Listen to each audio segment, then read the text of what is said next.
So Nebraska and USC might have similar records. The Huskers sitting at 5-4, while the Trojans are 4-5. But let's be honest, the negativity has crept in on the Huskers side, at least for the fans. The winning vibes feel long gone, and it's going to take a stellar defensive effort along with an inspired new look performance sparked by new play caller Dana Holgerson. Gary, your boy Lincoln Riley wisely switched to their more mobile quarterback this week, something our 3-3-5 defense has struggled with. How do you see this game going, considering Dylan Raiola is healthy and scheduled to play?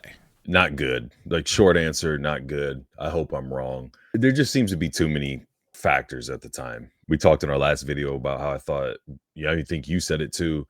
Rule just seemed down in the dumps and gloomy. Like, there just seems to be bigger issues. Maybe that's reading too much into things. You hit the nail on the head, man. I've been harping since last year. The defense has to find a way to stop these quarterbacks that are passers but can run. It's one thing if you're playing a Harburg style, which I think he can throw better now. But if you go into a game knowing a quarterback wants to run first, you can game plan for that. But when you're trying to stop a guy who has a strong arm, can throw the deep ball, is accurate, can more than navigate the offense through the air, but has that ability to run, it's difficult for any team to prep for. It seems to be very hard for Tony White style defenses to prepare for. You factor that in with new play calling. They keep saying that the plays aren't different. I don't really, again, to go back, I don't understand why you just change the guy unless it's just situational. Like, you're fine with the plays, you just don't like when they're being called in games. Like, that, to me, that's the only thing that really makes sense. If you're not going to have a new play caller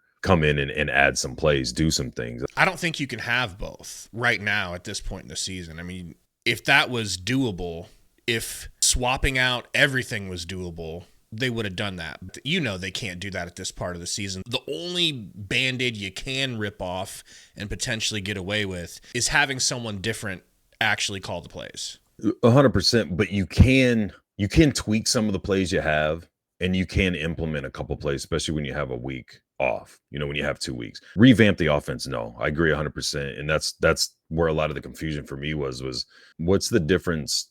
I don't remember who I was talking to. I use the analogy. If we're driving down the road and one of the tires is damn near flat, so the car's riding weird, nothing's going to change if I go, oh shit, you drive now. You know what I mean? The car still has issues that need to be addressed. So maybe you can't pull over and put a brand new tire on, but can you pull over and have a cigarette lighter, air compressor you plug in and get a little more air in it to get, a quick fix to get you to the end of the season or the next stop, so to speak? Like, I'm really hopeful that there's some quick pass game. I know we talked about that last video, but I just think you've got Raiola coming off of the back injury. Who knows where he's at as far as 100%, 80%, whatever. Is he able to last the whole game if he's getting a lot of pressure, taking a lot of hits like he's been doing lately? The new quarterback that you have to prepare for, one of his strengths being one of the defense's weaknesses. There's just a lot, man. I mean, to look at it from a more optimistic perspective, they don't know what to expect 100%. Offensively from us. They don't know 100% that it's going to be Raiola and that it's going to be him the entire game. Harburg looked good passing, man. I mean, arm looked super strong, looked like he throws a lot harder than Raiola. He obviously is a lot more dangerous with his legs, but over this 2-week span, did Holgerson implement some with Raiola, like one quick pass game and two, hey man, when you do your drop and nothing's there, take what you can get and get down. Don't take the hits. Don't get chased around in the backfield. Don't stand there forever. Guys aren't open. Take off, get what you can get down, and make the defense alter to you instead of letting them dictate to you. I'm hopeful for that. You and I discussed, I think you were pretty spot on. The defense is going to have to be the good defense that we see where they come out and they're real suffocating right off the gate.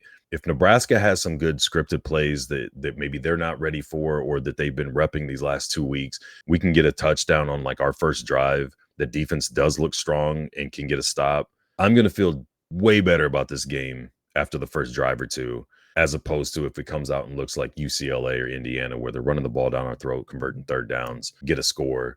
And then, especially if our offense, whether we get the ball first or second to start, goes 3 and out, or somehow squeaks out a first down and then struggles and has to punt. The first drive of each team is really going to dictate my expectations for this game as it goes. But going in, I just think there's too many things that need to be addressed and worked on. I don't think the whole thing needs to be blown up. I'm not that doom and gloom like I know some people are, but I don't think that just giving somebody else a headset is going to make all the difference in the world. Hopefully it's enough of a difference, but I don't think I think it's too late in the season to expect any miraculous changes at this point. I think it's going to look like it has miraculously fixed itself in the first drive. I got a couple of reasons why. Number one, I think it's going to be scripted. But number two, scripted in a way that's completely unfamiliar to what is on tape. So you combine those two things, you've got new play calling that they can't possibly be prepared for. I mean, to a certain extent. And then scripted play calling usually works. You know, it's the plays that you call after the script runs out that seems to get sketchy, no matter what team it is, I feel like. Yeah, I agree, man. I've caught a lot of heat for saying this, but I stand by it. We're going to see how much is coaching and how much is players not executing. If you're hearing that the transition's gone smoother than expected, but you've had 2 weeks to, like, to your point, work on the scripted plays, work on the plays you're going to lean heavily on. USC can prep for a lot of the plays that Nebraska runs. They're not going to be able to prep for the tendencies, like down and distance, what Satterfield typically calls, as opposed to what Holgerson's going to call now. Like that's going to be an advantage to Nebraska. But I'm leery that we're having these great practices or these good practices, smooth transition, whatever. I don't want to put words in anybody's mouth. But then when it comes time to execute, all of a sudden it looks like, well, this isn't how it looked in practice. You know, guys, whether we've been harping all year long on whether it's route running, edge blocking, gap assignment, whatever. If it was the motivational aspect of coaching and getting the right guy in there, or it's just personnel wise for what plays you're going to call, we're going to find out. But it's one thing to script some plays and work on them every day in practice leading up to a game so that your level of execution is that much higher than it is to go out and actually do it against a different defense that is or isn't ready, or, you know, you have to still execute, you know, and now you're trying to execute those plays against different bodies. So we'll see. I think a lot will be told early on, both in the offense and the defense, but also kind of the nuances of what Holgorsen is going to look at in down and distance and situational play calling as opposed to Satterfield.